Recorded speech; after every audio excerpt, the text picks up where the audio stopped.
نحمده ونصلي على رسول الكريم أما بعد فأعوذ بالله من الشيطان الرجيم بسم الله الرحمن الرحيم رب اشرح لي صدري ويسر لي أمري واحلل عقدة من لساني يفقهوا قولي اللهم فقهنا في الدين اللهم أرنا الحق الحق وارزقنا اتباعه وأرنا الباطل الباطل وارزقنا اجتنابه اللهم ألهمني رشدي وأعذني من شر نفسي يا حي يا قيوم برحمتك أستغيث فَأَصْلِحْ لِلشَّأْنِ كُلَّهُ وَلَا تَكِلْنِي إِلَىٰ نَفْسِي طَرْفَتَ عَيْنٍ۔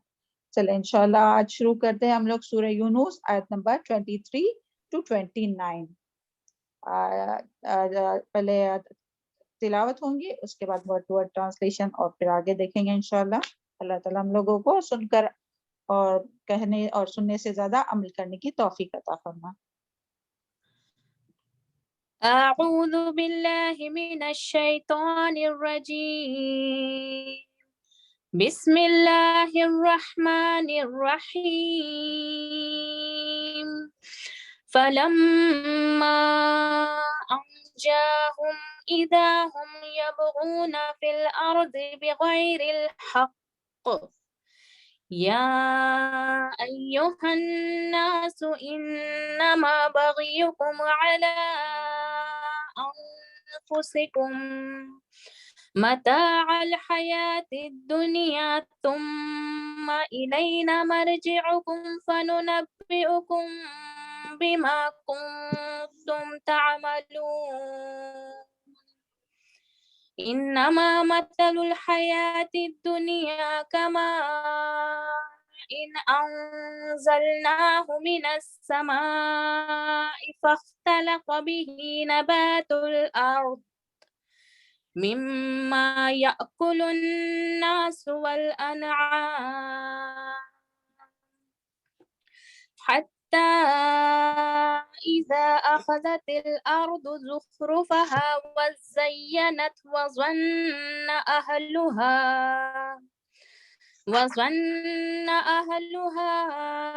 أنهم قادرون عليها أتاها أمرنا ليلا أو نهارا فجعلناها حصيدا كأن لم تغن بالأمس كذلك نفصل الآيات لقوم يتفكرون والله يدعو إلى دار السلام ويهدي من يشاء إلى صراط مستقيم للذين أحسنوا الحسنى وزيادة ولا يرهق وجوههم قتر ولا ذلة أولئك أصحاب الجنة هم فيها خالدون والذين كسبوا السيئات جزاء سيئة بمثلها وترهقهم ذلة ما لهم من الله من عاصم كأنما أغشيت وجوههم قطعا من الليل مظلما أولئك أصحاب النار هم فيها خالدون ويوم نحشرهم جميعا ثم نقول للذين أشركوا مكانكم أنتم وشركاؤكم وزيلنا بينهم وقال شركاؤهم ما كنتم إيانا تعبدون وكفى بالله شهيدا بيننا وبينكم إن كنا عن عبادتكم لغافلين صدق الله العلي العظيم۔ بارک اللہ فی علمک و اخلاصک۔ چلو آیت نمبر 23 دیکھتے ہیں سورہ یونس اعوذ باللہ من الشیطان الرجیم بسم اللہ الرحمن الرحیم فلما انجاہم پھر جب وہ بچا لیتا ہے ان کو اذا ہم تب وہ یبغون بغاوت کرتے ہیں فی الارض زمین میں بغیر حق ناحق یا ایھا الناس اے لوگو انما بے شک بغیکم تمہاری بغاوت علی انفسکم تمہارے اپنے خلاف ہے متاع حیات الدنیا سامان دنیا کی زندگی کا ثم الینا پھر ہماری طرف مرجعکم لوٹنا ہے تمہارا فننبئکم پھر ہم بتا دیں گے تم کو بما کنتم تعملون ساتھ اس کے جو تھے تم عمل کرتے. تو دیکھیں یہ آیت جو ہے وہ اسی کا کنٹینیوشن ہے جو آیت ہم لوگوں نے پڑھے تھے هو الذی یسیرکم فی البر والبحر. تو اسی کی کنٹینیوشن ہے کہ اللہ تعالیٰ نے اس میں جو فرمایا تھا کہ اللہ تعالیٰ نے تمہارے لیے سمندروں کو مسخر کیا پانی کو مسخر کیا اور تمہیں طوفان سے بچا لیا. تو جب طوفان میں گر گئے تو جو لوگ ہوتے ہیں وہ اللہ تعالیٰ کو یاد کرتے ہیں اور صرف اللہ تعالیٰ کی ہی یا اللہ تعالیٰ کو ہی پکارتے ہیں. تو اس سے پتہ اس آیت میں یہ پتہ چلا تھا کہ جب انسان کو مصیبت آتی ہے تو انسان جو ہے وہ اپنے فطرت کی طرف لوٹ آتا ہے اور فطرت میں کیا لکھا ہوا ہے کہ وہ الستو بربکم ہے نا. تمام انسانوں سے اللہ تعالیٰ نے یہ وعدہ لیا تھا کہ تمہارا رب جو ہے وہ صرف اللہ تعالیٰ ہے. تو انسان جو ہے وہ فطرت کی طرف لوٹ آتا ہے اور سارے معبود جتنے بھی ہے جن کو دن رات پکارتا تھا اور نظر نیاز کرتا تھا وہ سب بھول جاتے اور صرف اللہ تعالیٰ کو خالص کرتے ہوئے اللہ تعالیٰ کو پکارتے دین کو خالص کرتے ہوئے اللہ تعالیٰ کو پکارتے ہیں. اور پھر یہاں جو ہے کہ اور پھر جب نجات ملتی ہے ان سے تو پھر وہ کیا کرنے لگتے ہیں یہاں اس کا ذکر ہے. جب اللہ تعالیٰ کسی انسان کو جو ہے وہ مشقت سے مشکل سے مصیبت سے نجات دیتے پھر ان کا جو رویہ ہوتا ہے وہاں یہاں ان لوگوں کا ذکر ہے فلما انجاہم اذا ہم یبغون فی الارض. پھر جب اللہ تعالیٰ نجات دیتا ہے بچا لیتا ہے اس طوفان سے اس مصیبت سے جو بھی پریشانی تھی چاہے وہ بیماری کی شکل میں ہو کسی بھی طرح سے تو جب اللہ تعالیٰ اس سے نجات دیتا ہے بچا دیتا ہے تو پھر وہ لوگ کیا کرنے لگتے ہیں کہ بغاوت کرنے لگتے ہیں زمین میں بغیر حق. یعنی اللہ تعالیٰ ایسے لوگوں کو پھر پکار کر یہاں کہہ رہا ہے کہ تمہاری یہ جو بغاوت ہے اس کا نتیجہ خود تمہیں کو بھگتنا ہوگا. یہاں ہے نا یا ایھا الناس انما بغیکم علی انفسکم کہ تمہاری جو بغاوت ہے نا جو تم بغاوت کرتے ہو اللہ تعالیٰ سے اور اللہ تعالیٰ کے بندوں کے ساتھ اور تو یہ جو تمہاری بغاوت ہے وہ تمہیں اس کا جو ہے وہ تمہیں کو اس کا نتیجہ ہے وہ بھگتنا ہوگا اور اس کا جو تمہاری سرکشی ہے اس کا نقصان صرف تمہیں ہی ہوگا. کیونکہ اللہ تعالیٰ فرماتے ہیں متاع الحیات الدنیا کیونکہ دنیا کی زندگی تو تھوڑی سی ہی ہے. کتنے دن اور سرکشی کریں گے کتنے دن اور اللہ تعالیٰ کی نافرمانی کریں گے کتنے دن اور لوگوں پر ظلم کریں گے کتنے دن اور اللہ تعالیٰ کے احکامات کو نہیں مانیں گے اور کتنے دن اللہ تعالیٰ کی ناشکری کریں گے. تو بعد میں تو کیا ہے ثم الینا مرجعکم فینبئکم بما کنتم تعملون. پھر اللہ تعالیٰ جو ہے وہ تمہیں بتا دیں گا کہ جو کچھ تم عمل کر کے آئے ہو. تو اس میں بہت بڑی وارننگ ہے ہم سب کے لیے اور ہم سب کو اس سے بہت سبق حاصل کرنا چاہیے کہ اللہ تعالیٰ کے ساتھ جو ہم لوگوں کو یعنی اپنا تعلق جو ہے وہ اللہ تعالیٰ کے ساتھ مضبوط رکھنا چاہیے. اللہ تعالیٰ کی یعنی اپنے آپ کو جو ہے وہ مکمل طور پر سرنڈر کرنا چاہیے اللہ تعالیٰ کے لیے. اللہ تعالیٰ کی اطاعت میں ہمیں رہنا چاہیے. تو یہاں یہی ہے کہ پھر جب وہ ان کو نجات دیتا ہے فلما انجاہم پھر جب وہ ان کو نجات دیتا ہے یعنی کوئی بھی مشکل میں اذا ہم یبغون فی الارض بغیر حق تو وہ زمین میں فوراً ناحق سرکشی کرنے لگتے ہیں. اور جیسے دیکھیں پہلے آیت نمبر 12 میں بھی آیا ہے نا کہ انسان کی اسی طرح کی ناشکری کا ذکر ہے نا کہ مرہ کألم یدعونا الی در مسہ کہ ایسا یعنی کہ پہلے یہ جو آیت میں تھا نا کہ وہ جب انسان کو جب تکلیف پہنچتی ہے جب مصیبت آتی ہے تو وہ دن رات اٹھے بیٹھتے لیٹے چلتے پھرتے وہ جو ہے وہ اللہ تعالیٰ کو پکارتا ہے اللہ تعالیٰ سے دعائیں مانگتا ہے اور جب مصیبت اللہ تعالیٰ دور کر دیتا ہے تو ایسا ناشکرہ ہوتا ہے کہ وہ اللہ تعالیٰ کو ہی بھول جاتا ہے اور بغاوت کرنے لگتا ہے. تو یہاں اسی کے بارے میں ہے کہ اس طرح وہ گزر جاتا ہے گویا کہ اسے کبھی تکلیف پہنچی ہی نہیں تھی اور کبھی اس نے اللہ تعالیٰ کو پکارا ہی نہیں تھا. تو یعنی کہ جب انسان چاہے پھر وہ سمندر میں ہو یا کہیں بھی ہو، یعنی کوئی بھی آفت آئے اس سے، آسمان سے کوئی بھی آفت آئے یا کوئی بھی پریشانی آئے تو وہ اللہ کی طرف رجوع کرتا ہے، اور جب پریشانی دور ہو جاتی ہے تو اللہ تعالیٰ کے ساتھ بغاوت کرتا ہے، یعنی کہ اللہ تعالیٰ کا شکر ادا نہیں کرتا ہے اور اللہ تعالیٰ کے احکامات کی پیروی نہیں کرتا، اللہ تعالیٰ کی فرما برداری نہیں کرتا، اور لوگوں کے ساتھ بھی کیا کرتا ہے، ظلم کرنے لگتا ہے، سرکشی کرنے لگتا ہے، فساد کرنے لگتا ہے۔ اسی کا یہاں ذکر ہے، یا ایھا الناس انما بغیکم علی انفسکم، لوگو یقیناً تمہاری سرکشی کا وبال تمہاری ہی جانوں پر ہوگا، یعنی اپنی اس بغاوت کا مزہ تم خود چکھوں گے، اس سے کسی اور کو نقصان نہیں ہوگا۔ یعنی یہ جو سرکشی کرتا ہے نا انسان کہ دنیا میں رہ کر، تو اس کا جو نقصان ہے وہ انسان کو خود ہی بھگتنا ہوگا، کسی دوسرے کو اس کا نقصان نہیں ہوگا۔ تو یہی کہ انسان کو یعنی جب بھی صحت، عافیت، خوشحالی اور سب ملتی ہے تو اللہ تعالیٰ کو نہیں بھولنا چاہیے، اللہ تعالیٰ کے احکامات کو نہیں بھولنا چاہیے، اور اللہ تعالیٰ کا بھی حق احسن طریقے سے ادا کرتے رہنا چاہیے، اور اللہ تعالیٰ کے بندوں کا بھی حق جو ہے وہ احسن طریقے سے ادا کرنا چاہیے۔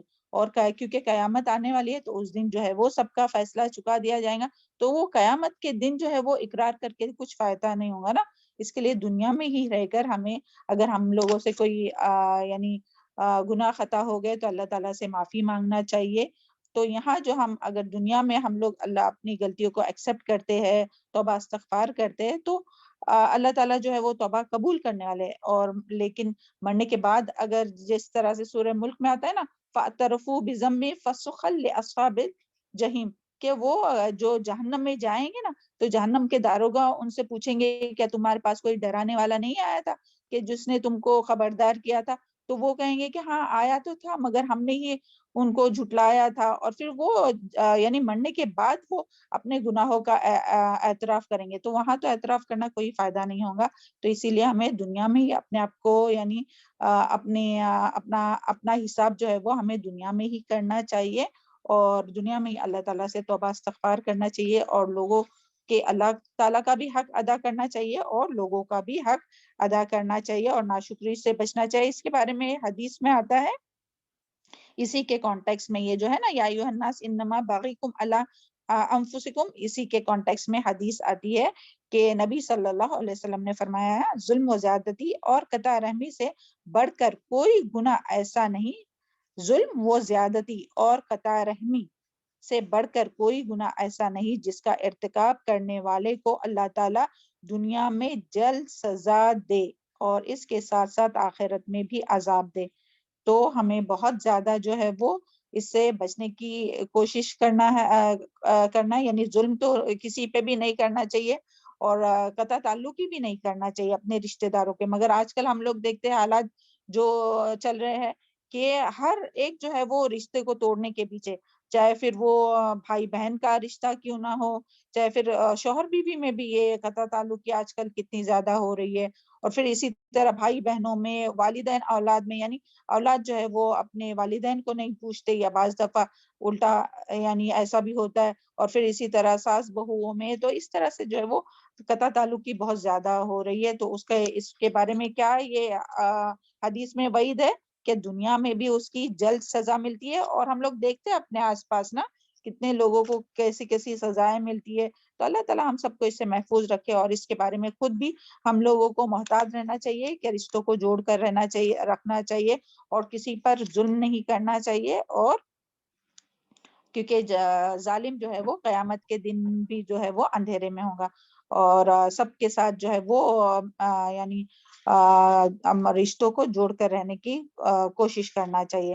پھر آگے اللہ تعالیٰ فرماتے ہیں کہ متاع الحیات الدنیا، یعنی تمہارے لیے، یعنی یہ جو دنیا کی جو فائدہ ہے نا تو بس تھوڑا ہی سا ہی ہے، حقیر زندگی ہے، تھوڑی سی زندگی ہے، کتنے دن تک اور رہیں گے؟ یعنی اگر کوئی یہ سرکشی کرے گا یا دنیا میں رہ کر اپنے آپ کو بہت بڑا سمجھے گا، تکبر کرے گا، اور دوسروں سے رشتہ قطع کرے گا اور ظلم کرے گا، ظلم یہاں ایک ظلم کا معنی وہ بھی یاد رکھے ہاں کہ اللہ تعالیٰ کے ساتھ ظلم، یعنی وہ کیسے کہ شرک کر کے، شرک کیونکہ سب سے بڑا ظلم ہے نا، تو اس طرح یعنی اللہ تعالیٰ کا بھی وہ حق ادا نہیں کرے گا اور بندوں کا بھی حق نہیں ادا کرے گا، یعنی قطع تعلقی سے، تو وہ دنیا میں کتنے دن رہے گا؟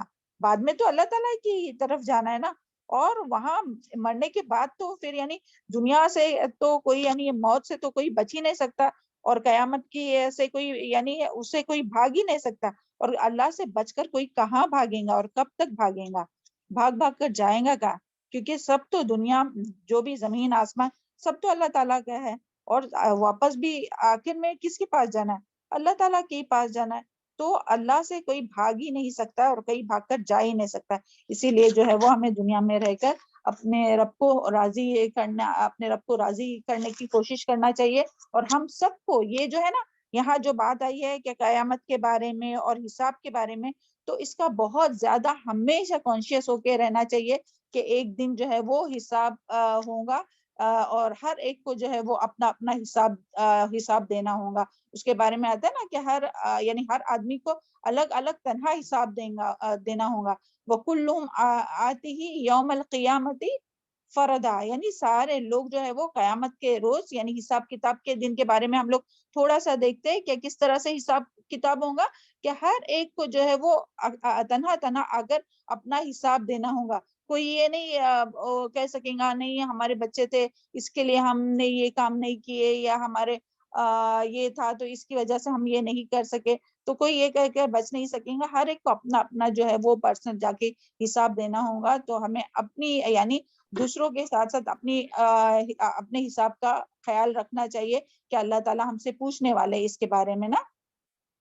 اور پھر اسی طرح اس کے بارے میں حساب کے بارے میں آتا ہے کہ حساب کتاب لیتے ہوئے اللہ تعالیٰ ہر آدمی سے بغیر ترجمان اور بغیر حجاب کے براہ راست سوال کریں گا، یعنی اللہ تعالیٰ جو ہے وہ اس میں کوئی بیچ میں انٹرپریٹر نہیں رہے گا کہ کوئی یعنی جو اللہ ہم لوگ جس لینگویج میں ہم لوگ قرآن پڑھتے نا اسی لینگویج میں اللہ تعالیٰ جو ہم لوگوں سے کلام کریں گے عربک میں، اور ہم لوگ اسی میں جواب دیں گے، اور ہمیں سب کچھ وہ سمجھ میں آ رہا ہوگا، تو یعنی کوئی ترجمان بھی نہیں ہوگا، اور ڈائریکٹ جو ہے وہ اللہ تعالیٰ یہ سے جو ہے وہ سوال جواب ہوں گے۔ اور پھر اسی طرح سب سے پہلا جو سوال ہوگا نا، وہ سب سے پہلے حقوق اللہ میں سب سے پہلے جو سوال ہوگا وہ نماز کے حساب کے بارے میں ہوگا، سب سے پہلے نماز کا حساب لیا جائے گا، تو اپنے نمازوں کی ہم لوگوں کو خاص کر کے خیال رکھنا چاہیے، کوئی نماز قضا نہیں ہونی چاہیے۔ ہم امید کرتے ہیں کہ کسی کی بھی نمازیں قضا نہیں ہوتی ہوں گی، چاہے پھر وہ فجر کی ہو یا عصر کی ہو یا عشاء کی ہو، اور ابھی جو ہے وہ فجر بہت جلدی ہو رہی ہے، تو ہم امید کرتے ہیں کہ سب کی ٹائم پر ہی ہوتی ہوں گی، اللہ کرے کہ سب کی وقت پر ہو، کسی کی قضا نہ ہو۔ اور پھر اسی طرح حقوق العباد کے بارے میں بھی اللہ تعالیٰ پوچھیں گے، اور پھر یعنی کوئی بھی جس نے بھی جو بھی نیکی اور جو بھی برائی، ایک رائی کے دانے برابر بھی جو نیکی کیے ہوں گے نا تو اللہ تعالیٰ اسے بھی لے آئیں گا، اور رائی کے دانے برابر بھی جو کسی نے برائی کی ہوں گی تو وہ بھی جو ہے وہ انسان اپنے سامنے پائیں گا، جس کے بارے میں سورہ انبیاء میں آتا ہے وَإِن كَانَ مِثْقَالَ حَبَّةٍ مِّنْ خَرْدَلٍ آتَيْنَا بِهَا وَكَفَى بِنَا حَاسِبًا، اور اسی طرح اس میں بھی آتا ہے سورہ زلزال میں فَمَن يَعْمَلْ مِثْقَالَ ذَرَّةٍ خَيْرًا يَرَهُ وَمَن يَعْمَلْ مِثْقَالَ ذَرَّةٍ شَرًّا يَرَهُ، پھر جس نے ذرہ برابر نیکی کی ہوں گی وہ اسے دیکھ لیں گا، اور جس نے ذرہ برابر بھی دیکھے، ذرہ برابر کی بات آئی یعنی کیا ہے، تھوڑی سی بھی کوئی برائی ہوئی ہوں گی، کوئی دل میں آئی ہوں گی بات، کوئی زبان سے نکلی ہوں گی بات، تو یہاں فوراً بیٹھے بیٹھے ابھی توبہ استغفار کیجئے کہ اللہ تعالیٰ ہمارے نام اعمال سے وہ تمام برائیاں مٹا دے، یا اللہ جو تیری نافرمانی والی جو بھی بات اور جو بھی عمل ہو تو اللہ تعالیٰ ہم لوگوں کے نام اعمال سے مٹا دے، اور ہم سب کے جو گناہ ہے وہ معاف کر دے، اور ہم سب کی مغفرت فرما۔ اب بیٹھے بیٹھے یہاں سید الاستغفار پڑھیے اور توبہ استغفار کیجیے اپنے گناہوں سے، اور آئندہ اللہ تعالیٰ ہم سب کو تمام گناہوں سے محفوظ رکھے۔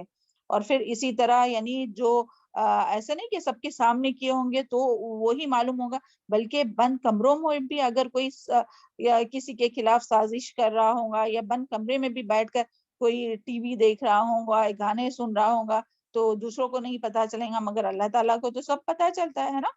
تو یوم تبلی السرائر، اور دلوں میں بھی جو بات آتی ہے نا تو اس کی بھی اللہ تعالیٰ جو ہے وہ پوچھ کریں گے، کہ اس میں بھی جو ہے وہ اس روز پوشیدہ اسرار کی جانچ پڑتال کی جائیں گی، تو اس کے لیے بہت محتاط ہو کر ہمیں زندگی گزارنا چاہیے، اور تمام اللہ تعالیٰ کے انسان ہونے کے ناطے گناہ ہوتے ہیں تو فوراً سے کیا کرنا چاہیے؟ توبہ استغفار کرنا چاہیے، رجوع کرنا چاہیے، اور اللہ کا حق اور اللہ کے بندوں کے حقوق آسان طریقے سے ادا کرنے کی کوشش کرنا چاہیے. اور مرنے کے بعد اپنے پیچھے جو چھوڑے نا، جو بھی نیکی اور جو بھی برائی، اس کا بھی حساب ہوگا. یعنی ایسا نہیں کہ صرف جو ابھی کر رہے ہیں، بلکہ جو پیچھے چھوڑ کے جا رہے ہیں نا، تو اس کے بارے میں بھی حساب ہوگا. تو اس کے لیے بھی یعنی ہم لوگ یہ دیکھنا چاہیے کہ ہم کوئی بھی کسی کے لیے خیر کی طرف رہنمائی کا ذریعہ بن رہا ہے، یا ہمیں دیکھ کر کوئی برائی کی طرف آ رہا ہے اور برائی ہم سے سیکھ رہا ہے اور برائی کو ہم چھوڑ کے جا رہے ہیں، یا ہماری اولاد ہم لوگ اپنی اولاد کی صحیح تربیت کر رہے ہیں یا نہیں. کیونکہ اولاد کی اگر صحیح تربیت کیے تو وہی اپنے لیے ثواب جاریہ ہوں گی، اور اگر اولاد کی ہم لوگ صحیح تربیت نہیں کریں تو وہی ہمارے لیے کیا ہوں گی؟ وہی یعنی ثواب جاریہ کا اپوزٹ ہوں گی. اور کسی کے اوپر کسی نے اگر ظلم بھی کیا ہوگا تو اللہ تعالیٰ اس کا بھی وہاں حساب لیں گے. تو اس کے لیے یعنی سب کے حقوق کا برابر خیال رکھتے ہوئے ہر چیز کرنا چاہیے. اللہ تعالیٰ ہم سب کو اس کی توفیق عطا فرمائے. اور اس کے بارے میں حضرت عمر بن خطاب رضی اللہ عنہ فرماتے ہیں کہ اپنے آپ کا حساب کرتے رہو، یعنی دنیا میں ہی اپنا حساب کرتے رہو، اس سے پہلے کہ تمہارا قیامت کے روز حساب لیا جائے. اور اپنے آپ کو بڑی پیشی کے لیے تیار رکھو، کیونکہ جس نے دنیا میں اپنا حساب کر لیا، قیامت کے روز اس کا حساب ہلکا ہوگا. یہ ترمذی کی روایت ہے. تو اللہ تعالیٰ ہم سب کو توفیق عطا فرمائے کہ ہم سب جو ہے وہ سب اللہ تعالیٰ کا بھی حق اور اللہ تعالیٰ کے بندوں کے حقوق احسن طریقے سے ادا کر سکیں. چلے آگے کی آیت میں آتے ہیں. اعوذ باللہ من الشیطان الرجیم. یہ بھی بہت پیاری آیت ہے. اس آیت سے آپ لوگوں نے کیا سیکھا؟ جلدی سے بتائیے، کوئی ایک بتائیں گا جو ایک بات ہم لوگوں کو عمل کی ہے، وہ کیا کرنی ہے اس آیت کے روح سے؟ السلام علیکم. اپنا محاسبہ کرنا ہے اور ڈرتے رہنا. جی شاباش. اپنا محاسبہ کرنا ہے دنیا میں اور ڈرتے رہنا ہے، اور اللہ تعالیٰ کے اوپر ظلم نہیں کرنا. ہاں یعنی کیا؟ شرک سے بچنا ہے، اور لوگوں کے ساتھ بھی بغاوت نہیں کرنی. اللہ کے ساتھ بھی بغاوت نہیں ہے، لوگوں کے ساتھ بھی نہیں. یعنی اللہ تعالیٰ کا بھی حق احسن طریقے سے ادا کرنا ہے، اور اللہ تعالیٰ کے بندوں کے بھی حقوق کیا کرنا ہے؟ احسن طریقے سے ادا کرنا ہے. اپنے شوہر کا بھی دیکھیں، ہم لوگ تو باہر ہے نا، تو یہاں تو اتنے کچھ زیادہ فیملی والے نہیں ہے کہ بھائی اس کا بھی حق دو اس کا بھی حق دو. وہ تو ہے کہ چلو رشتہ دار ہیں، ان کو فون کرو، ان کو پیسے بھیجو، یہ سب. اور یہاں بھی جو رشتہ دار ہیں ان کے حق ادا کرو، اور ہمسایوں کے حق ادا کرو. اور باقی اللہ تعالیٰ یہ نہیں پوچھیں گے کہ ہاں اپنے دوستوں کے حق ادا کیے تھے کہ نہیں، کہ ان کے مگر اپنے رشتہ داروں کے بارے میں جو ہے وہ ضرور اللہ تعالیٰ پوچھیں گے. تو اس کے لیے ہمیں ضرور کوشش کرنا چاہیے اپنے شوہر، اپنی اولاد. اور یہ بھی ایک یاد رکھیں، کیونکہ بعض دفعہ کیا ہوتا ہے کہ لوگ جو ہے وہ اپنے گھر والوں کو ناراض کر کے باہر والوں کو، یعنی اپنے دوستوں کو اور اپنے ساتھیوں کو خوش کرنے کے لیے، ان کو راضی کرنے کے لیے کوشش کرتے. تو یہ بہت بڑا دھوکہ ہے شیطان کا اس میں بھی. ہاں اللہ تعالیٰ ہم سب کو اس سے محفوظ رکھے کہ وہ اپنے ہی بیٹوں کو، اپنے ہی ساتھیوں کا، اپنے ہی شوہر کو ناراض کریں گے، اپنی ہی اولاد کو ناراض کریں گے، اور وہ جو ہے وہ راضی کرنے کی کوشش کریں گے باہر والوں کو. کیوں؟ کیونکہ باہر والے وہ جج کرتے ہیں نا کہ بھائی ہاں یہ بہت اچھی ہے. تو یہ سب شیطان کی طرف سے ہے. اللہ تعالیٰ ہم سب کو اس سے محفوظ رکھے. اور دیکھیں ایک بات یاد رکھے، شوہر کی اطاعت کے بارے میں ہم کہتے ہیں کہ وہ حدیث یاد کیجئے کہ جو یعنی جس عورت کے لیے جنت کی بشارت ہے، تو اس میں کیا بات ہے کہ وہ عورت جو 5 وقت کی نماز ادا کرے، رمضان کے روزے رکھے. یاد رکھے یہ 5 وقت کی نماز ادا کرے، رمضان کے روز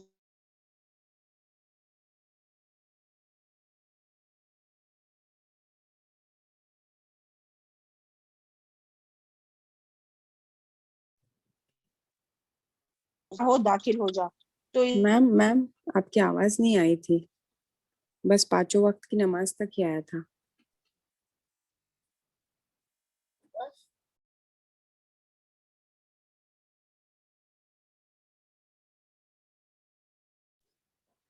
میم آپ کی آواز نہیں آ رہی ہے.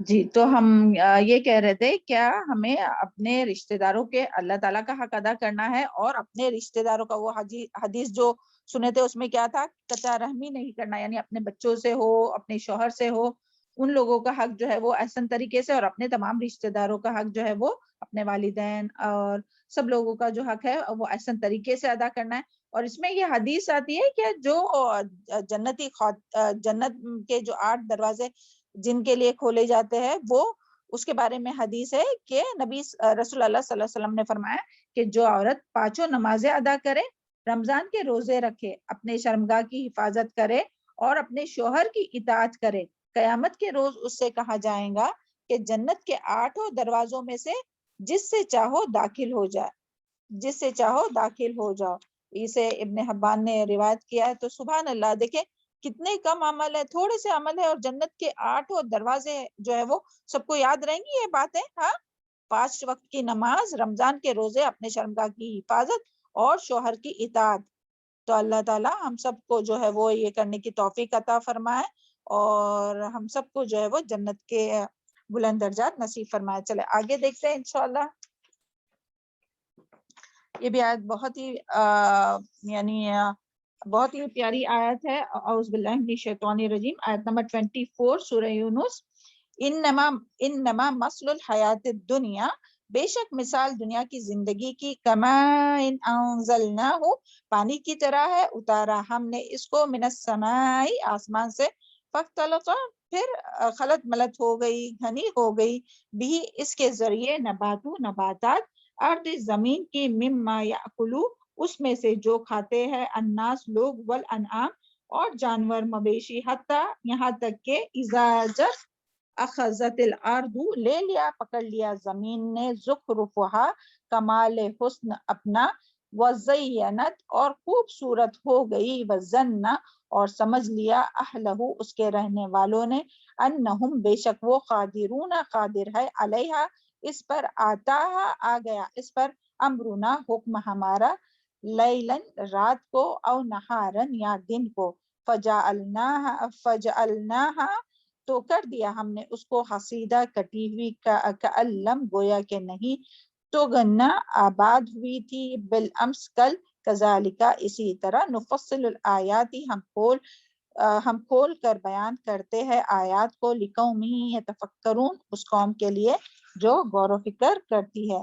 تو اس میں جو ہے وہ بہت اچھی یعنی ایک مثال بیان کی, اللہ تعالیٰ نے جو ہے وہ ایک بہت اچھی مثال بیان کی ہے, دنیا کی زندگی کی مثال, اور یعنی ہر انسان کی زندگی کی مثال جو ہے وہ اس کو بیان کیا ہے کہ اللہ تعالیٰ نے دنیا کی زندگی کی جو یہ سج دھج ہے, جو زینت ہے, اور پھر اس میں یعنی اس کی مثال جو بیان کی گئی ہے وہ پانی سے کی گئی ہے. دنیا کی زندگی کی جو مثال یہاں بیان کی گئی ہے وہ پانی سے کی گئی ہے, اور کھیت کے ساتھ اس کو جو ہے وہ تشبیہ دی گئی ہے کہ اس کی مثال, یعنی کہ سوچئے کہ زمین ہے, زمین پر کھیت ہے, زمین ہے, پہلے تو کھیت نہیں ہے, زمین ہے, اوکے, پھر آسمان سے یہاں دیکھیں, انما مثل الحیات الدنیا, دنیا کی زندگی کی مثال, اور یہ ہر ایک کی دنیا کی زندگی کی مثال ہے.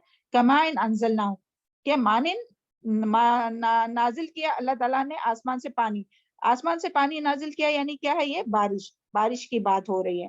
تو جب بارش کا پانی زمین پر گرتا ہے, فاختلط بہ نبات, پھر خلط ملط ہو گئی, تو وہ جب پانی جو ہے وہ زمین میں جب جاتا ہے نا, تو زمین کو زمین میں وہ پانی جذب ہوتا ہے, اور پھر اس میں جو بھی دانہ ڈالا ہوا ہوتا ہے تو اس سے وہ جو ہے وہ سبزہ اگتا ہے, اور وہ سبزہ جو ہے وہ اتنا یعنی وہ جو زمین ہے وہ اتنی لہلہانے لگتی ہے کہ اس میں سے یعنی نباتات نکلتے ہیں, پودے, پھول, پتے, اور طرح طرح کے نباتات نکلتے ہیں, فروٹس ہو اور ویجیٹیبلز ہو, طرح طرح کے.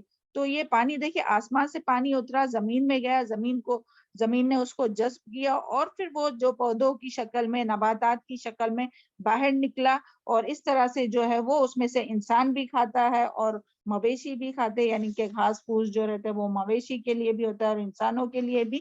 اور یہاں تک کہ اخذت الارض, یعنی کہ جو پکڑ لیتی ہے زمین, زخرفہا, یعنی یہاں جو زخرف آیا ہے نا, تو زخرفہا یعنی کہ کسی چیز کا کمال حسن, یعنی کہ خوبصورتی, بہار, آرائش اور رونق, چمک دھمک, یہ سب یہ زخرف کے جو ہے وہ معنی ہے، یعنی کہ وہ بارش کی وجہ سے زمین اتنی ہریالی ہوتی ہے.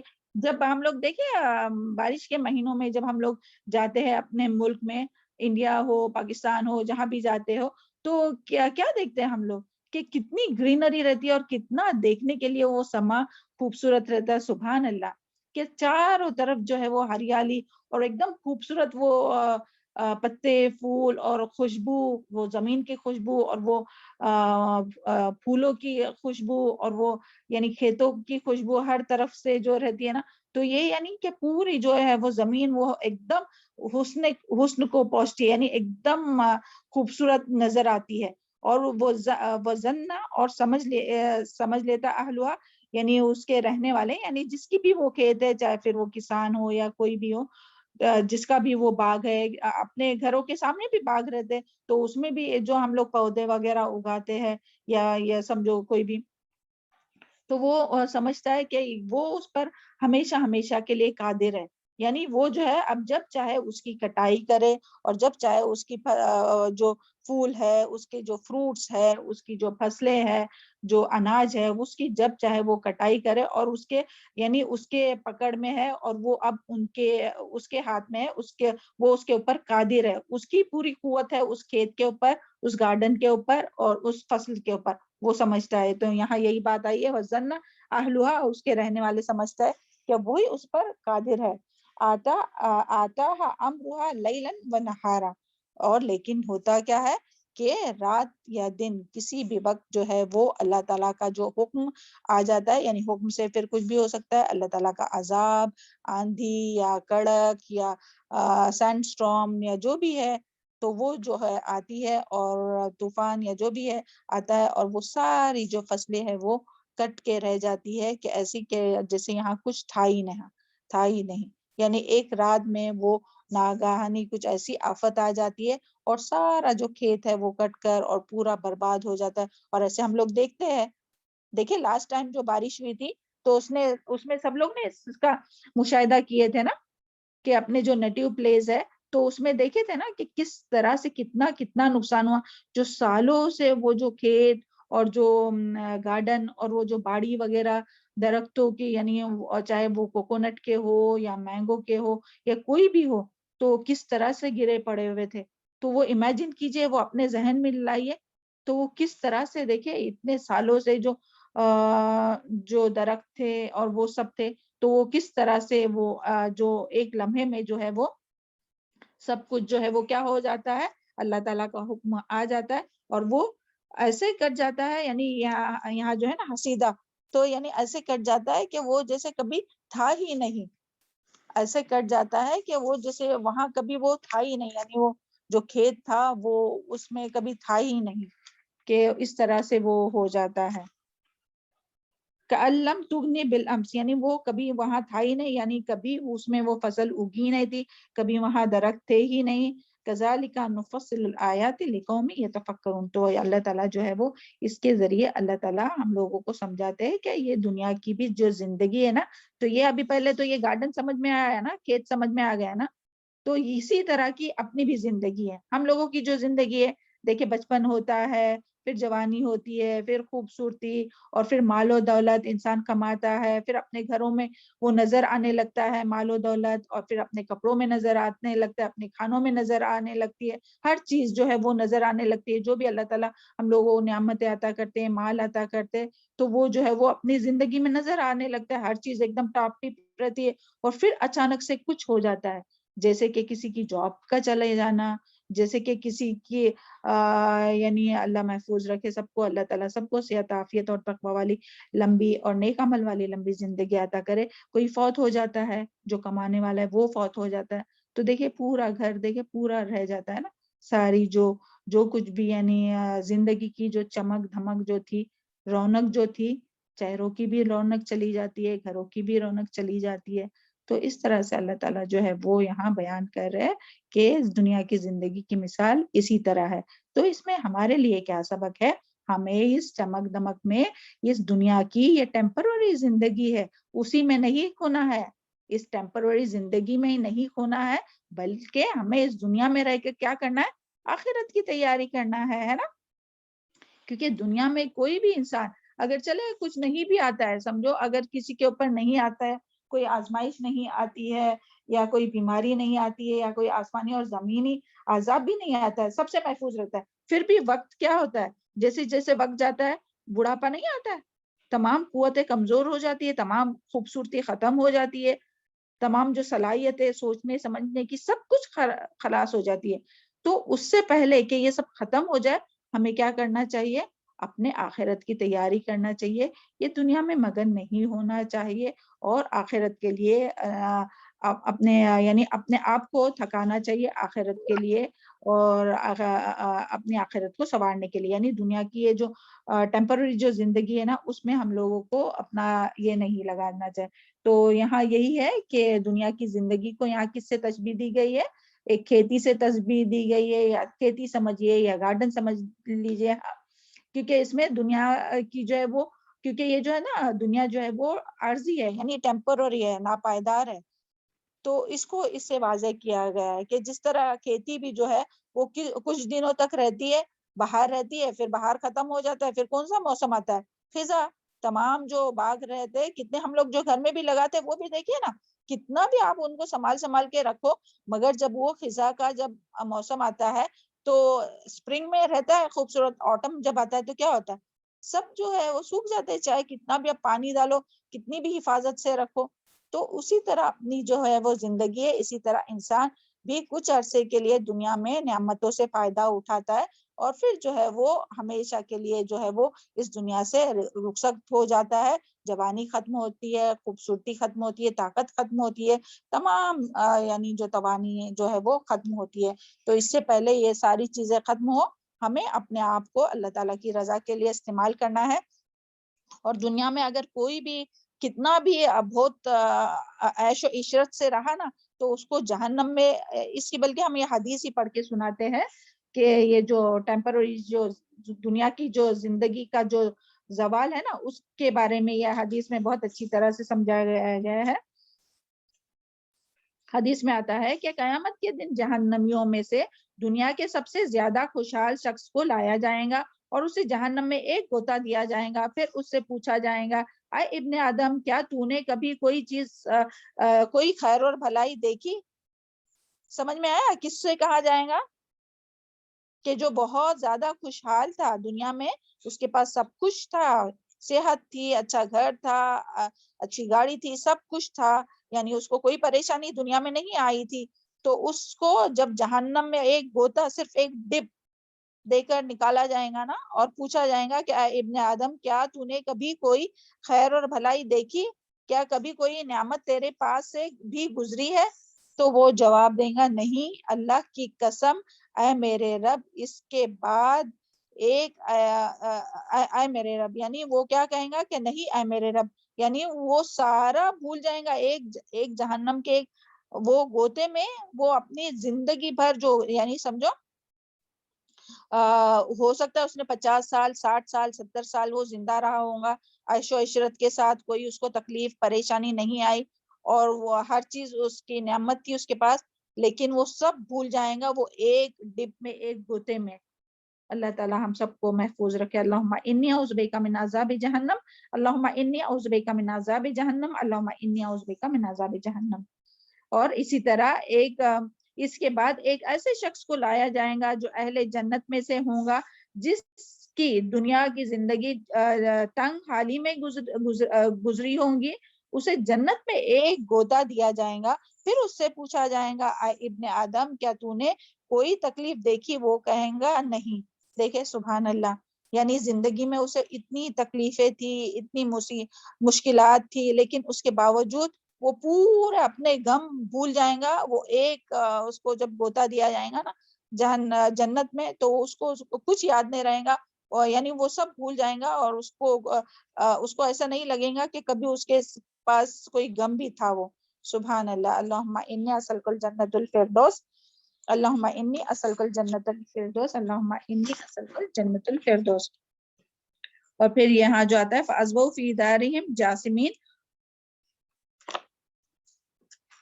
یہ سورہ ہود کا ہے، سورہ ہود کی یہ آیت ہے، فَأَصْبَحُوا فِي دَارِهِمْ جَاثِمِينَ كَأَن لَّمْ يَغْنَوْا فِيهَا، سورہ ہود آیت نمبر 66 اور 66 to 68، تو وہ اپنے گھروں میں اوندھے پڑے رہ گئے، گویا کبھی ان میں بسے ہی نہ تھے. یعنی جب عذاب آتا ہے نا تو ہم لوگ دیکھ چکے نا کتنے عذاب والی بستیاں، جب اللہ تعالیٰ نے ان کو بہت سی نعمتیں عطا فرمائی، لیکن جب انہوں نے شرک کیا، انبیاء کی بات نہیں مانی، تو وہ اپنے گھروں میں ہی ایسے اللہ تعالیٰ نے ان کو عذاب دیا کہ وہ اپنے گھروں میں ہی اوندھے پڑے ہوئے تھے. یعنی جیسا ایسا لگ رہا تھا کہ وہاں کبھی بسے ہی نہیں تھے، جبکہ بہت زیادہ سویلائز اور بہت زیادہ ان لوگ نعمتوں میں تھے. تو یہاں یہی ہے کذالک نفصل الآیات ہے. تو یہ تمام جو نشانیاں اللہ تعالیٰ کن لوگوں کے لیے بیان کر رہا ہے؟ جو غور و فکر کرتے ہیں، جو عقل رکھتے ہیں، جو سمجھ رکھتے ہیں. اللہم اجعلنا منہم. اللہ تعالیٰ ہم لوگوں کو ان آیتوں کے ذریعے، ان مثالوں کے ذریعے عبرت حاصل کرنے والا بنائے اور اپنا جائزہ لینے والا بنائے اور آخرت کی تیاری کرنے والا بنائے. تو یہاں یہی ہے کہ دنیا کے دھوکے میں نہیں رہنا چاہیے، بلکہ آخرت کی تیاری کرتے رہنا چاہیے. ہاں، کیونکہ دنیا تو کبھی نہ کبھی ختم ہونے والی ہے، وہ ہمیشہ باقی نہیں رہتی ہے نا. اور دنیا ہمیشہ نہیں رہتی ہے، بلکہ اس کو تو ختم ہونا ہی ہے. تو اس کے لیے ہمیں جو ہے وہ جو ہمیشہ باقی رہنے والی ہے نا، اس کے لیے کوشش کرنا چاہیے. اور اس کی جو مثال ہے نا کہ دنیا کی زندگی جو ہے وہ کہ جو پانی اور بارش سے جو مثال دی گئی ہے، اس کا ذکر سورہ عبسہ میں بھی ہے نا. اعوذ باللہ من الشیطان الرجیم. دیکھیں یہ ہے بسم اللہ الرحمن الرحیم. فَلْيَنْظُرِ الْإِنسَانُ إِلَىٰ طَعَامِهِ أَنَّا صَبَبْنَا الْمَاءَ صَبًّا ثُمَّ شَقَقْنَا الْأَرْضَ شَقًّا فَأَنبَتْنَا فِيهَا حَبًّا وَإِنَبًا وَقَضْبًا وَزَيْتُونًا وَنَخْلًا وَحَدَائِقَ غُلْبًا وَفَاكِهَةً وَأَبًّا مَتَاعًا لَكُمْ وَلِأَنْعَامِكُمْ. تو اس میں دیکھیں چنانچہ انسان کو چاہیے کہ اپنے کھانے پینے کی طرف دیکھے. بے شک ہم نے خوب مہینہ برسایا. اس میں بھی ہے نا بارش سے تشبیہ دی گئی ہے کہ خوب بارش برسائی، پھر ہم نے زمین کو اچھی طرح پھاڑا. دیکھیں کس طرح سے وہ پودے نکلتے. کبھی آپ لوگوں نے دیکھے کہ اتنی نازک سی کوپل رہتی ہے، وہ سخت زمین کو چیر کے کیسی نکلتی ہے، سبحان اللہ. پھر ہم نے اس میں ایسے اناج اگایا، انگور، سبزیاں، زیتون، کھجور، گھنے باغات اور میوے اور چارہ تمہارے لیے اور تمہارے جانوروں کے لیے. تو ان تمام آیات میں جو ہے وہ ہم سب کے لیے، غور و فکر کرنے والوں کے لیے اس میں نشانیاں ہیں. اللہ تعالی ہم سب کو اس میں غور و فکر کرنے والا بنائے اور اس سے فائدہ حاصل کرنے والا بنائے. آگے نیکسٹ دیکھتے آیت نمبر 25. واللہ اعوذ باللہ من الشیطان الرجیم بسم اللہ الرحمن الرحیم. واللہ یدعو. اچھا یہ پہلے کوئی بتائیے کیا اس میں کیا بات سمجھ میں آئی، جلدی سے ایک کوئی بتائیے اس مثال سے کیا سمجھ میں آیا. کوئی بھی بتائیے. میم جو نباتات جو کچھ دنیاوی چیزیں ہیں اس میں دھوکہ نہیں کرنا چاہیے، دھوکے میں نہیں پڑنا ہے، آخرت پر نظر رکھنا. اور کوئی جی اور کوئی بتائیں گا جلدی سے. اللہ تعالیٰ دنیا کی زندگی کو ایک باغ یا کھیتی سے تشبیہ دی ہے. ہم کو یہ سمجھنا چاہیے کہ جیسا یہ کھیتی اور یہ باغ ہمیشہ قائم نہیں رہتے، ایسا ہی ہماری دنیا کی زندگی بھی ہمیشہ قائم نہیں رہے گی. ہم کو اللہ کی طرف لوٹ کے جانا ہے، اس لیے اللہ تعالیٰ کو یاد رکھنا. جی میم شاباش. یہ دنیا فانی ہے، اس کی نہیں ہاں بلکہ جو آخرت ہمیشہ رہنے والی ہے نا، ہمیں اس کی تیاری کرنی ہے. جی جی بالکل. اور یہ جو زینت اور یہ سب بتایا گیا نا، تو یہ تو دنیا ہی کی زینت ہے نا. والمال والبنون زینت الحیات الدنیا، کہ مال اور اولاد یہ سب جو ہے وہ دنیا کی زینت ہے. تو وہ ان کو ایسا نہیں کہ ان کو چھوڑ دینا ہے، یہ نہیں ہے، مگر اس کے ذریعے ہمیں آخرت کمانا ہے نا. جو بھی نعمت اللہ تعالیٰ نے ہمیں دیا اس کے ذریعے کیا کمانا ہے؟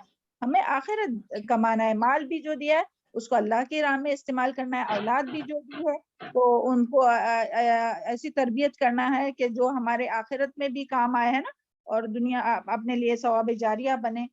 تو یعنی دنیا میں ہی مگن نہیں ہونا ہے. یہ تو یعنی ٹیمپرری ہے.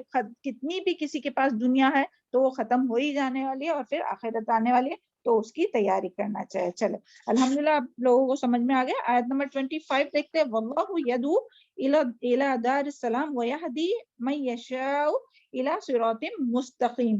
اور یہ آگے کی بھی پڑھتے ہیں, یہ سیم ہی یہ ہے ٹاپک کا. للذین احسنوا حسنا و زیادہ, اور ان لوگوں کے لیے جنہوں نے اچھا کیا اچھائی ہے اور زیادہ.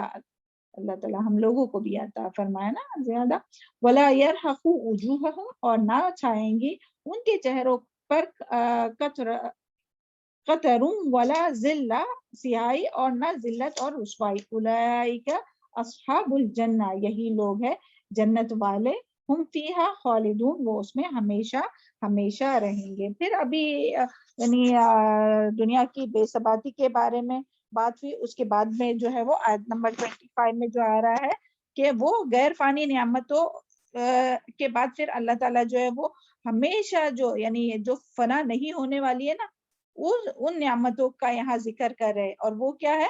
جنت ہے نا, جو کبھی نہیں ختم ہونے والی ہے, جو کبھی نہیں فنا ہونے والی ہے. یعنی پہلے جو فنا ہونے والی نعمتیں تھی اس کا ذکر ہے, دنیا کی زندگی اور زینت اور یہ سب کھیت اور یہ سب. اور اس کے بعد ابھی جو فنا نہیں ہونے والی ہے ان نعمتوں کی, یعنی اللہ تعالیٰ یہاں ترغیب دے رہے ہیں ہم لوگوں کو کہ غیر فانی ہونے والی جو نعمتیں ہیں اس کی ترغیب دے رہے ہیں اللہ تعالیٰ.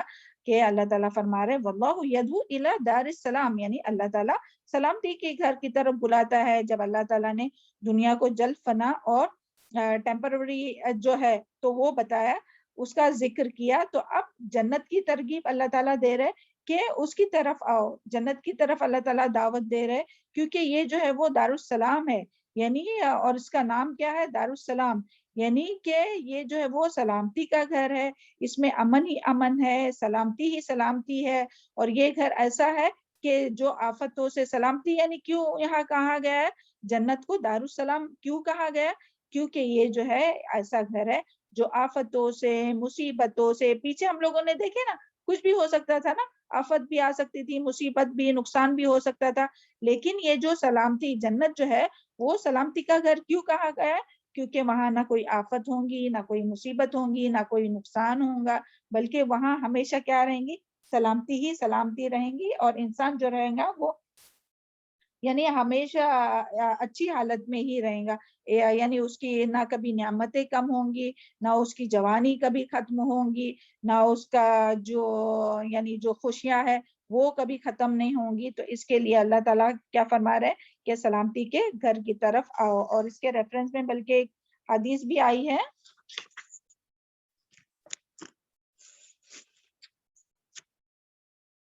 اس کے ریفرنس میں جو حدیث آئی ہے وہ یہ کہ ہر روز حضرت ابو دردہ سے روایت ہے کہ رسول اللہ صلی اللہ علیہ وسلم نے فرمایا کہ ہر روز جب اس دن کا سورج طلوع ہوتا ہے تو اس کے دونوں فرشتے, دونوں طرف دو فرشتے ہوتے ہیں جو اعلان کرتے ہیں, جسے جنوں اور انسانوں کے سوا اللہ تعالیٰ کے باقی ساری مخلوق سنتی ہے.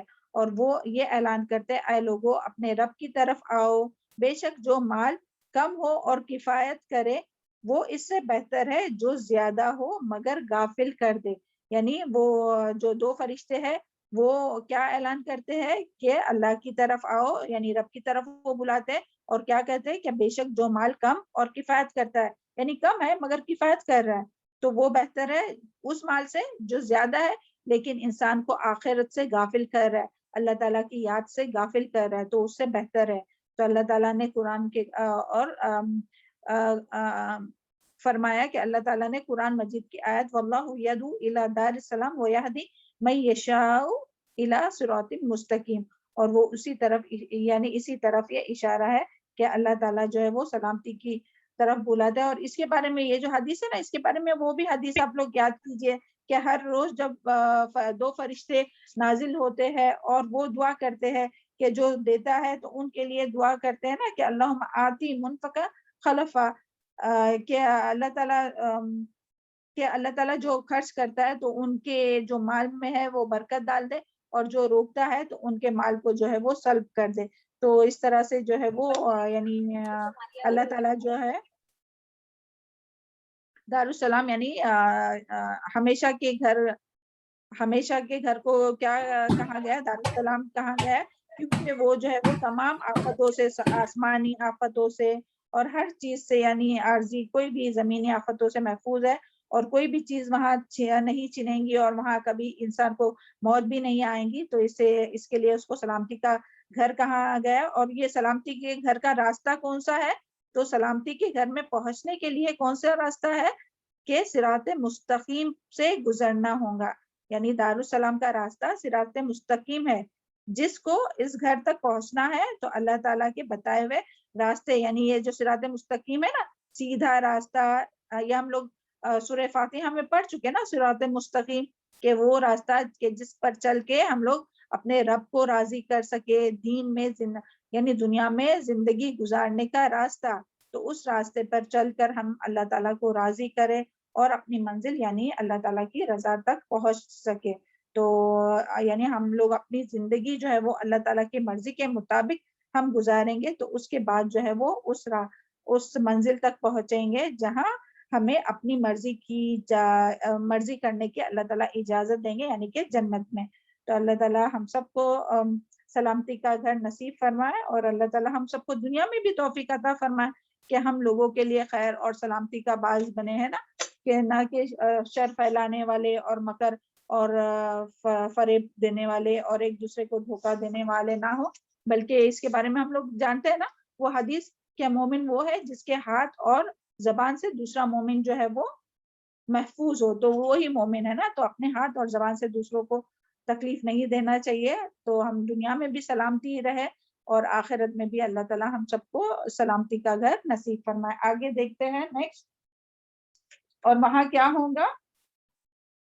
للذین احسنوا الحسنی و زیادہ، کہ نیکوکاروں کا کیا ثواب ہوگا. آیت نمبر 26 دیکھیے. نیکوکار جو بھی نیکوکار ہے تو ان لوگوں کے لیے کیا ہے کہ اللہ تعالیٰ نے اس آیت میں فرمایا ہے کہ جس نے دنیا کی زندگی میں ایمان لا کر عمل صالح کیا تو ان کے لیے جو ہے وہ حسنہ، اور حسنہ کیا ہے یعنی خیر اور بھلائی ہے، اور جنت بھی آتا ہے بعض کے مطابق، یہاں جنت بھی ہے، یعنی ان کے لیے خیر اور بھلائی ہے اور جنت بھی ہے. اور اس کے بارے میں سورہ رحمان میں بھی آتا ہے نا کہ حل جزاء الاحسان الا الاحسان، کہ کیا یعنی نیکی کا بدلہ نیکی کے سوا کچھ ہے تو نہیں. نیکی کا بدلہ جو ہے وہ نیکی ہے، یعنی دنیا میں جو خیر اور بھلائی کرے گا تو اس کے لیے آخرت میں کیا ہوگا؟ جنت. اور جنت کے ساتھ پھر اور کیا ہوگا؟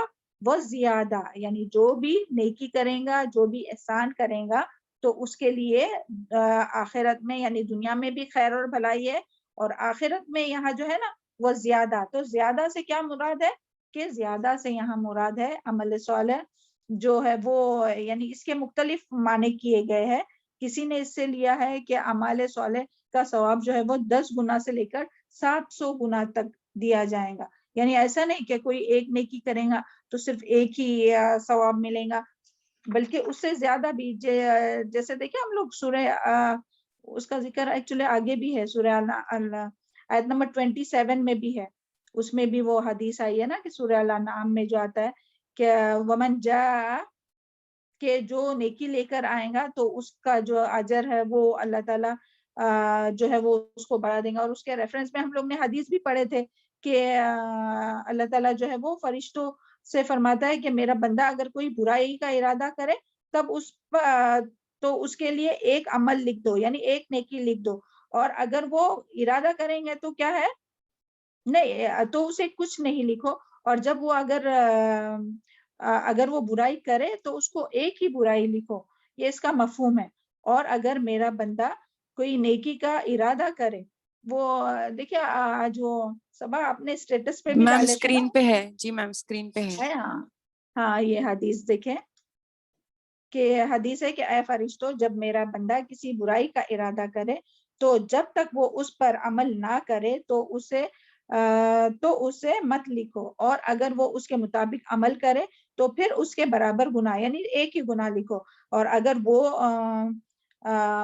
اگر وہ میرے خوف سے اس برائی کو ترک کرے، یعنی پھر وہ برائی کا ارادہ کر کے اس کو نہ کرے تو اس کے لیے ایک نیکی لکھ دو. سبحان اللہ، یعنی نیکی کا برائی کا ارادہ کیا تھا کہ ہاں میں فلاں کام کروں گا جو اللہ تعالیٰ کی نافرمانی کا ہے، تو مگر پھر وہ اللہ کے خوف آیا اس کو اور اللہ اس نے روک دیا، تو اس کو ایک نیکی ملیں گی. کیوں؟ کیونکہ اس نے برائی کا ارادہ کیا تھا مگر نہیں کیا، تو اس کے لیے ایک نیکی. اور اگر کوئی بندہ نیکی کرتا ہے تو اس کے لیے ارادے پر ایک نیکی لکھو، اور اگر وہ اس پر عمل کرے تو اس کے لیے 10 گنا سے 700 گنا تک لکھ دیا جائے گا. یہ صحیح بخاری میں یہ حدیث آئی تھی، اور وہ سورہ نام میں ہم لوگوں نے یہ پڑھ چکے.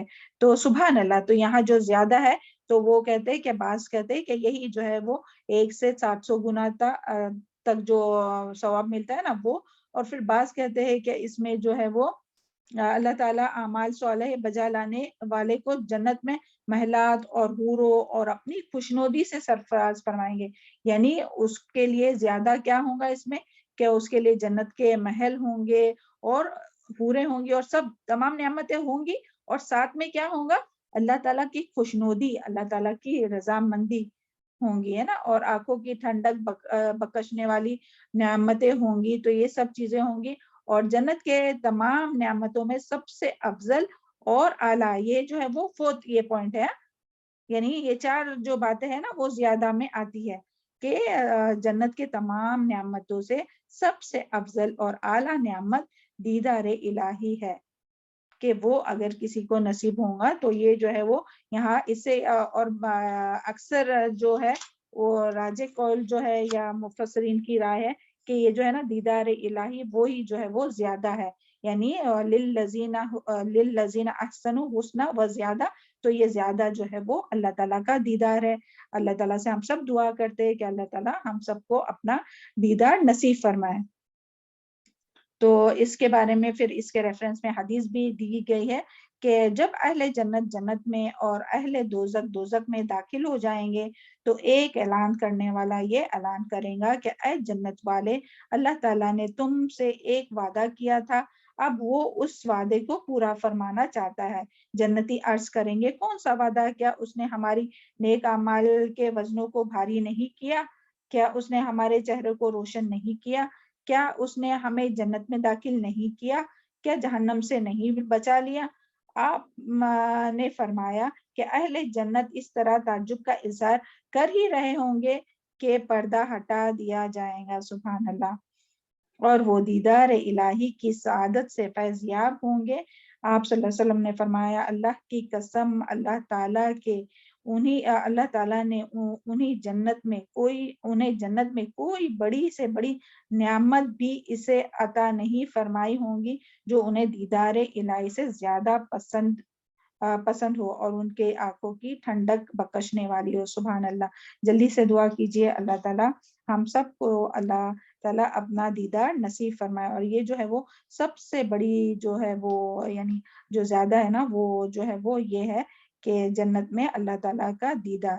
کیونکہ جنت میں تو دیکھیں اتنی بڑی بڑی نعمتیں ہوں گی، لیکن اس کے بعد جب اللہ تعالیٰ کا دیدار ہوگا نا تو وہ کوئی بھی نعمت جو ہے وہ یعنی اس سب تمام نعمتوں سے بہتر یہی لگے گا کہ جس کو اللہ تعالیٰ کا دیدار نصیب ہو. تو اللہ تعالیٰ ہم سب کو اپنا دیدار نصیب فرمائے. اور یہ دیدار کس کو نصیب ہوگا؟ دیکھیے آیت میں دیکھیے کس کو نصیب ہوگا، جلدی سے بتائیے. للذین احسنوا حسنی و زیادہ، محسنین کو ہے نا، احسان کرنے والوں کو، جنہوں نے احسان کیا نا، للذین احسنوا ہے نا، جنہوں نے احسان کیا. تو یہ نعمت جو دیدار الہی کس کو نصیب ہوگا؟ محسنین کو نصیب ہوگا، جو احسان کرتے ہیں. اور احسان کیا ہے؟ اللہ تعالیٰ کے معاملے میں احسان کیا ہے؟ اللہ تعالیٰ کے ساتھ احسان کیا ہے؟ کہ نماز ایسی پڑھتے ہو کہ گویا کہ وہ اپنی آنکھوں سے اللہ تعالیٰ کو دیکھ رہے. اللہ کرے کہ ہم لوگوں کی نماز ایسی ہی ہو کہ ہم اپنی دل کی آنکھوں سے اللہ تعالیٰ کو دیکھ رہے.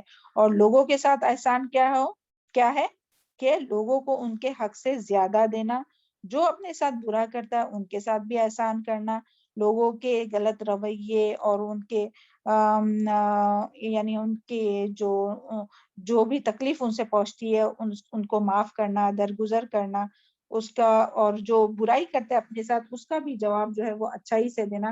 تو اور ہر کام جو ہے وہ خوبصورتی کے ساتھ کرنا، اخلاص نیت کے ساتھ کرنا. تو یہ سب کیا ہے؟ احسان. تو اللہ تعالیٰ ہم لوگوں کو محسنین میں شامل فرمائے اور اللہ تعالیٰ ہم سب کو اپنا دیدار نصیب فرمائے.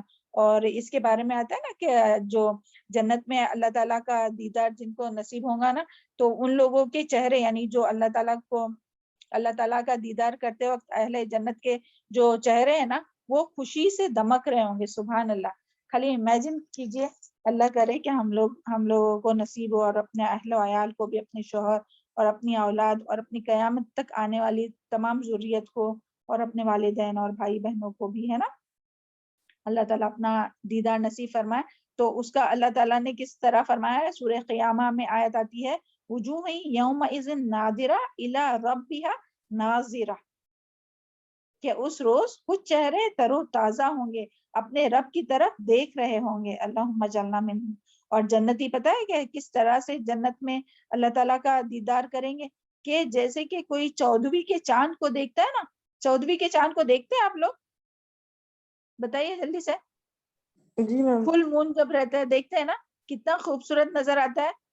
تو اب جب بھی 14ویں کے چاند کو دیکھیں گے نا تو ضرور ہم لوگ دعا کریں گے کہ اللہ تعالیٰ ہم لوگوں کو اپنا دیدار نصیب فرمائے, کیونکہ اس کے بارے میں حدیث میں آتا ہے کہ حضرت ابو ہریرہ سے روایت ہے کہ لوگوں نے رسول اللہ صلی اللہ علیہ وسلم کی خدمت میں عرض کی, یا رسول اللہ صلی اللہ علیہ وسلم کیا قیامت کے روز ہم اپنے رب کو دیکھیں گے؟ رسول اللہ صلی اللہ علیہ وسلم نے فرمایا کیا تم 14ویں رات کا چاند دیکھنے میں تمہیں کوئی دقت ہوتی ہے, یعنی کوئی دقت ہوتی ہے یعنی اڑچن ہوتی ہے کیا؟ 14ویں کے چاند کو تو ہم لوگ آسانی سے دیکھتے ہیں نا, کیونکہ وہ فل مون رہتا ہے, آسمان پہ رہتا ہے, تو ایزیلی دیکھتے ہیں نا.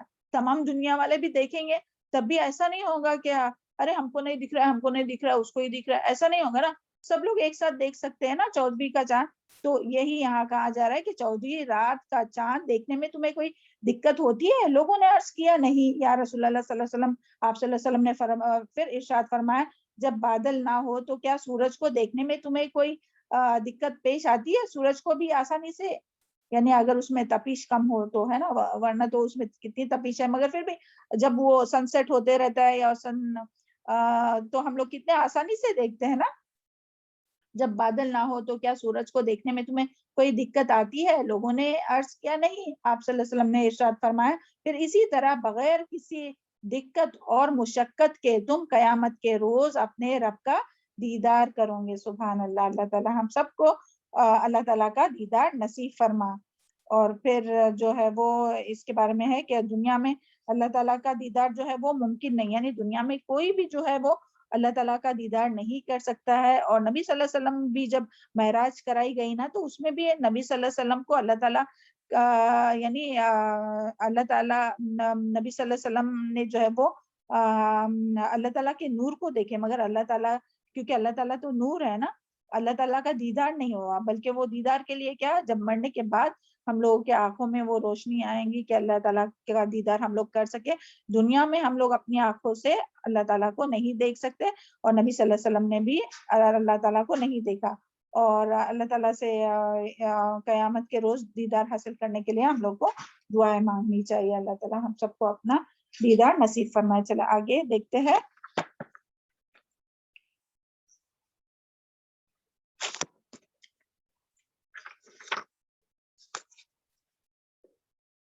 اور یہی آگے جو اس میں ہے نا وَلَا يَرْهَقُ وُجُوهَهُمْ قَتْرَةٌ, اور پھر ان کے چہرے پر جو ہے وہ ان کے چہروں پر سیاہی ہوں گی, نہ ذلت اور رسوائی ہوں گی. ان کے چہروں پر جو ہے وہ کوئی یعنی گرد و غبار نہیں ہوں گی.